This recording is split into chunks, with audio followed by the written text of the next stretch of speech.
அன்பு தமிழ் மக்களே வணக்கம்.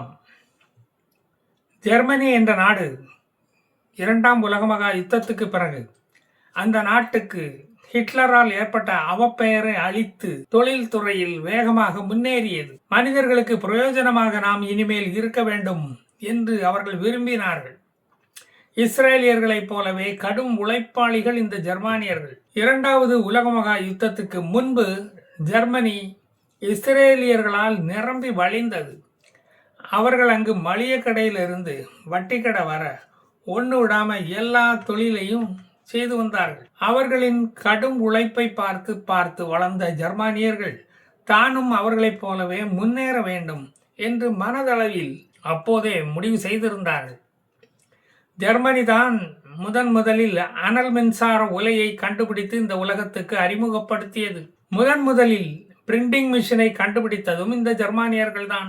உலகில் அதிகமாக விழுங்கப்பட்ட தலைவலி மாத்திரையான ஆஸ்பிரினை கண்டுபிடித்ததும் இந்த ஜெர்மானியர்கள் தான். ஆட்டோமொபைல்ஸ் இன்ஜினை கண்டுபிடித்ததும் ஜெர்மானிய இன்ஜினியர்களே. நாம் போரில் பயன்படுத்தும் விமான ஜெட் என்ஜினை கண்டுபிடித்ததும் அவர்கள்தான். அந்த ஜெட் என்ஜினை வச்சுத்தான் இஸ்ரேல் போரில் தொடர் வெற்றிகளை குவித்து வருகிறது. ஹமாஸுக்கு காயடித்து வருகிறது. எலும்பு முறிவை கண்டறியும் எக்ஸ்ரே மிஷினை கண்டுபிடிச்சது யாரு?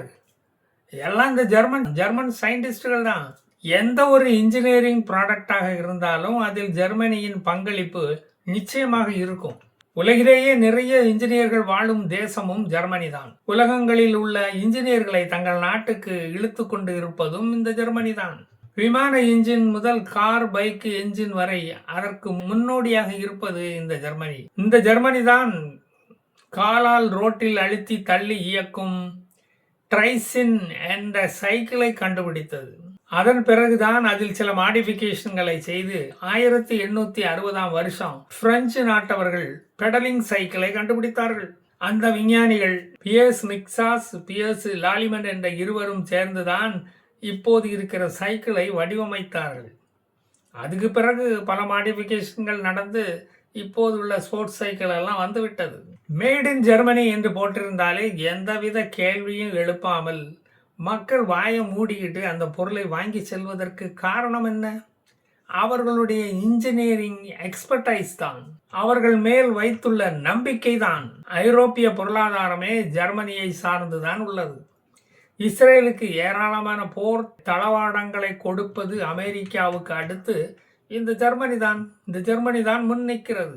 ஹமாஸ் நடத்திய இஸ்ரேலிய ஜெனோசைடை முதலில் கண்டித்ததும் இந்த ஜெர்மனி தான். முதலில் இஸ்ரேலியர்களின் ஜெனோசைடை நடத்தியது இந்த ஜெர்மானிய ஹிட்லர் என்பதாலோ என்னமோ குற்ற உணர்ச்சியால் அது இஸ்ரேலை ஹமாஸ் தாக்கிய போது அதை உடனடியாக எதிர்த்தது. வோல்க்ஸ்வேகன் கம்பெனிகளின் ப்ராடக்ட்ஸ் இதுவரை சோடை போனதே இல்லை. கனமான இரும்பு கம்பிகளை பழம் போல வெட்டி எடுக்கும் கோல்டு கட்டிங் சிசர்ஸை கண்டுபிடித்ததும் இந்த ஜெர்மானிய போஷ் கம்பெனி தான். அது இந்திய ரயில்வேயில் ஆக்சிடென்ட் நடக்கும் சமயத்தில் ரயிலின் ஜன்னல் கம்பிகளை உடைத்து பயணிகளை விடுவித்து காப்பாற்றுவதற்கு பெரிதும் உதவுகிறது. அந்த சிசர்ஸை நான் உபயோகித்து பார்த்திருக்கிறேன். ஜெர்மனி தனது தொழிற்சாலைகளுக்கு தேவையான எலக்ட்ரிக்கல் எனர்ஜி சோர்ஸுக்கு நேச்சுரல் கேஸையே பெரிதும் நம்பியுள்ளது. அது வளைகுடா நாடுகளிடம் இருந்து தான் வர வேண்டும். தற்போதைய ஹார்முஸ் நீரிணை அடைப்பால் ஜெர்மனியின் பொருளாதாரம் பெரிதும் பாதிக்கப்பட்டுள்ளது. அது இப்போது சோலார் எனர்ஜியை பயன்படுத்த முயற்சி செய்து கொண்டு வருகிறது. எனர்ஜி கிரைசிஸுக்கு அது இஸ்ரேலையே நம்பியுள்ளது. இஸ்ரேல் தான் அருகாமையில் உள்ள அறிவாளிகளின் தேசம். அங்கு எனர்ஜிக்காக பல ஸ்டார்ட் அப் நிறுவனங்கள் தோன்றி அங்கு வெற்றி நடை போட்டு கொண்டு இருக்கின்றன. அவை ஜெர்மனி வருஷத்துக்கு 800 மில்லிமீட்டர் மழை பெய்யும் பிரதேசம். இஸ்ரேலோ ஒரு பாலைவன நாடு. இஸ்ரேலில் வருடத்தில் ஒரு வாரம் மழை பெய்தாலே அது பெருசு. ஆனால் இஸ்ரேல் வாட்டர் மேனேஜ்மெண்டில் நம்பர் 1 நாடாக இருக்கிறது. ஜெர்மனியில் குடிநீர் தட்டுப்பாடு இப்போதும் உள்ளது, எப்போதும் இருந்திருக்கிறது. 1950 இருந்து 1980 காலகட்டம் வரை போடப்பட்ட குடிநீர் சப்ளை இரும்பு குழாய்கள் எல்லாம் இப்போது துருப்பிடித்து உடைந்து தண்ணீர் வீணாகி லீக்காகி வெளியே போய்கொண்டிருக்கிறது. அந்த குழாய்களை எல்லாம் மாற்றி வேறு குடிநீர் குழாயை பதிக்க வேண்டுமானால் 50 பில்லியன் யூரோஸ் தேவைப்படும். உலகத்திலேயே பெஸ்ட் வாட்டர் மேனேஜ்மெண்ட் சிஸ்டம் இஸ்ரேலிடம் தான் உள்ளது. கடல் நீரை குடிநீராக மாற்றி தண்ணீர் தேவை தன்னிறைவு அடைந்தது மட்டுமல்ல, துருக்கி, ஜோர்டான் போன்ற நாடுகளுக்கும் குடிநீர் சப்ளையும் குடிநீர் தேவைகளையும் பூர்த்தி செய்கிறது இந்த இஸ்ரேல். ஜல் ஜீவன் திட்டத்தை மக்களிடம் கொண்டு போய் சேருங்கடான்னு சொன்னா சேர்க்கிறேன்னு சொல்லிக்கிட்டு வெறும் குழாயையும் பைப்பையும் மட்டும் நட்டு வைத்து மத்திய அரசை ஏமாற்றி காசடிக்கும் திராவிட சிந்தனை, திராவிட தந்திரம் எல்லாம் இஸ்ரேலுக்கு கிடையாதப்பா. டக்காடு, மெக்கோரோட், வாட்டர்ஜன் போன்ற இஸ்ரேலிய வாட்டர் மேனேஜ்மெண்ட் கம்பெனிகள் ஜெர்மனியில் காலூண்டி விட்டன. அவை ஏஐ டெக்னாலஜி மூலம் லீக்கேஜ் ஏற்படும் இடங்களை கண்டறிந்து அவைகளை சரி செய்கின்றனர். இந்த டெக்னாலஜி இஸ்ரேலிடம் மட்டும்தான் இப்போதைக்கு உள்ளது. ஜெர்மனியிடம் கூட அது கிடையாது.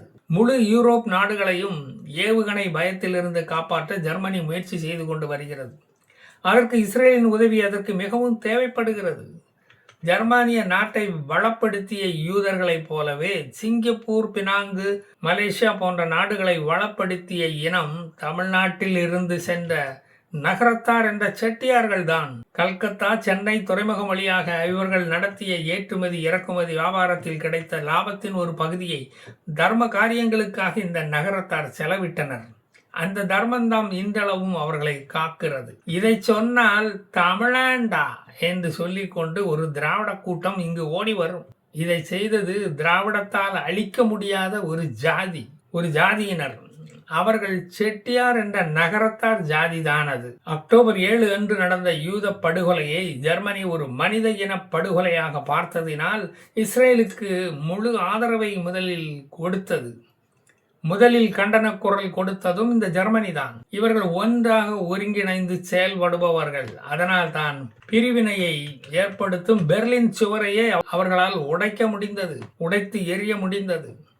கிழக்கு ஜெர்மனியும் மேற்கு ஜெர்மனியும் ஒரே நாடானது. சர்வாதிகாரிகளின் ஆட்சி அங்கு ஒளிந்து ஜனநாயகம் தலைத்தது. யூதர்கள் தங்கள் தாய் நாட்டில் வாழ்வது போல வாழ ஒரு தேசம் உண்டென்றால் அது இந்த உலகத்தில் ஜெர்மனியும், அமெரிக்காவும், இந்தியாவும் தான்.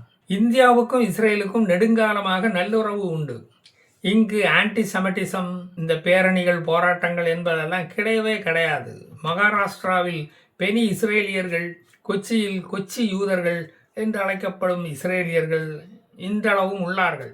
கல்கத்தாவில் பாக்தாதி ஜூஸ் என்ற இஸ்ரேலியர்கள் பாதுகாப்பாக வாழ்கிறார்கள். 5000 இஸ்ரேலியர்கள் இந்தியாவில் மும்பை, கொச்சி, டெல்லி, கல்கத்தா போன்ற நகரங்களில் எந்தவித பிரச்சனைகளும் இன்றி இங்கு வாழ்ந்து கொண்டிருக்கிறார்கள். அதற்கு காரணம் இந்தியாவில் உள்ள மல்டி கல்ச்சுரல் புளூரலிஸ்ட் சமூகம் அவர்களை பாதுகாக்கின்றது. ஆன்டிசெமிட்டிசம் இங்கு துளி அளவு கூட கிடையாது. இஸ்ரேலிய டூரிஸ்டுகள் வர விரும்பும் நாடுகளில் இந்தியாவும் முக்கியமான ஒரு நாடு. சபாட் என்று அழைக்கப்படும் மும்பை விடுதிகளில் இவர்கள் அதிகம் பேர் வசிக்கிறார்கள் இன்றளவும். அதுபோல கேரளா, இமாச்சல பிரதேசம் இவர்களுக்கு பிடித்த இந்தியாவின் ஒரு பகுதிகள். இங்கு வடக்கத்தியான், தெற்கத்தியான் என்ற பிரிவினையை உண்டாக்கிய திராவிடம் கூட யூத வெறுப்பை இதுவரை காட்டியதில்லை. இனிமேல ஒருவேளை காட்டுவாங்களோ என்னமோ. இஸ்ரேலில் வார் தொடங்கியதும் இங்கிருந்த பல இளைஞர்கள் போரிடுவதற்காக, தாய்நாட்டை பாதுகாப்பதற்காக இஸ்ரேலுக்கு சென்று விட்டார்கள். இந்து எதிர்ப்பு போராளிகள் போல கட்டிலுக்கு அடியில போய் அவர்கள் ஒளியவில்லை. இரட்டை வேடம் போடும் குணம் அவர்களிடம் கிடையவே கிடையாது. கடைசி மக்கள் தொகை கணக்கெடுப்பின்படி கடைசியாக சென்னை நகரில் 10 தலைமுறைகளாக வாழ்ந்த டேவிட் லெவிட் குடும்பத்தார் 2020ஆம் வருடம் தங்கள் சொத்துக்கள் அனைத்தையும் விற்றுவிட்டு ஜெர்மனியில் போய் குடியேறிவிட்டார்கள். இவர்கள் போர்ச்சுகல் நாட்டிலிருந்து இங்கு வந்து குடியேறியவர்கள். அதாவது இவர்கள் மூதாதையர்கள் போர்ச்சுகல் நாட்டிலிருந்து பிரிட்டிஷ் இங்கு ஆண்டு கொண்டிருந்த போது இங்கு வந்து குடியேறியவர்கள். பிரிட்டிஷ் அரசாங்கம் இந்தியாவை அடிமைப்படுத்தி ஆண்டு கொண்டிருந்த போது வந்தவர்கள். இவர்கள் தங்களது குடும்பத்தில் உள்ளவர்களுக்கு ரோஜா என்ற தமிழ் பெயரை சூட்டி மகிழ்ந்தார்கள். இந்த ரோஜா, ஹென்ரிக் டி காஸ்ட்ரோ தம்பதிகள் 1944ஆம் வருடம் ஜெர்மனிக்கு டூர் சென்றிருந்த போது ஜெர்மனியில் வைத்து நடந்த ஹாலோகாஸ்டில் மாட்டப்பட்டு ஹாலோகாஸ்டில் சிக்கி அவர்கள் கொல்லப்பட்டார்கள். அவர்களது மகன் ஹெவி மட்டும் இந்தியா திரும்பி வந்து சென்னையில் பல தலைமுறைகளாக வாழ்ந்து வந்தார்கள். இவருடைய ஃபேஸ்புக் பக்கத்தில் சென்னையில் வாழ்ந்த இஸ்ரேலிய குடும்பங்களை பற்றி அவர் குறிப்பிட்டு இருக்கிறார். 1921 இருந்து இந்த யூத குடும்பங்கள் ஐரோப்பாவில் இருந்து வைரங்களை கொண்டு வந்து சென்னையில் வியாபாரம் செய்து பிழைத்து வந்திருக்கிறார்கள். 1921 45 யூதர்கள் சென்னையில் வாழ்ந்து வந்திருக்கிறார்கள். 2011 கணக்குப்படி இந்தியாவில் 4429 யூதர்கள் இந்தியாவில் வாழ்ந்து கொண்டு வந்திருக்கிறார்கள். ஒரு காலத்தில் சென்னை என்பது யூதர்களின் சேஃப் ஹெவனாகவே இருந்து வந்திருக்கிறது. இவர்கள் வைர வியாபாரம் செய்து வந்த தெரு இன்றளவும் சென்னையில் கோரல் மெர்ச்சன்ட் ஸ்ட்ரீட் என்று அழைக்கப்படுகிறது. கேரளாவில் 11ஆம் நூற்றாண்டிலிருந்து 16ஆம் நூற்றாண்டு வரை உள்ள காலகட்டத்தில் கட்டப்பட்ட சைனகாக் என்று அழைக்கப்படும் 8 யூத கோயில்களில் 3 யூத கோயில்கள் மட்டுமே இப்போது உள்ளது. மற்றவைகள் இஸ்லாமியர்களால் அழிக்கப்பட்டிருக்கும். 1968 சென்னையில் இருந்த ஒரு யூத கோயில் இடிக்கப்பட்டு அதில் ஒரு பள்ளிக்கூடம் கட்டப்பட்டது. அப்போது குறைந்த அளவே உள்ள யூதர்கள் அதை எதிர்த்த போதும் அப்போது இருந்த கவர்மெண்ட் அதை காதில் போட்டுக்கொள்ளவே இல்லை. யூதர்கள் இருக்கும் இடம் கலவர பூமியாக இருக்கும் என்று சொல்லும் இஸ்லாமியர்கள் வாழும் தேசத்தில்தான் இத்தனை நாளும் அவர்கள் அமைதியாக வாழ்ந்து கொண்டு வந்திருக்கிறார்கள். இங்குள்ள இஸ்லாமியர்களும் கிறிஸ்தவர்களும் முன்னாள் இந்துக்களாக இருப்பதால் இங்கு கலவரங்கள் ஏற்படவில்லை. யூதர்களுக்கு கூட ஒரு நாடு உள்ளது, ஆனால் இந்துக்களுக்கு ஒரு நாடு கூட இந்த உலகத்தில் இல்லை. கண்ணதாசன் ஒருமுறை சொன்னார், இந்த உலகில் பிறக்கும் ஒவ்வொரு உயிரும் இந்துவாக தான் பிறக்கிறான். பிறகு அவன் தேவாலயங்களிலும் மசூதிகளிலும் மத அடையாளங்கள் அவனுக்கு சூட்டப்படுகின்றன. சரி மக்களே, நான் மீண்டும் வந்து மீதியை சொல்கிறேன். ஜெய் ஹிந்த்.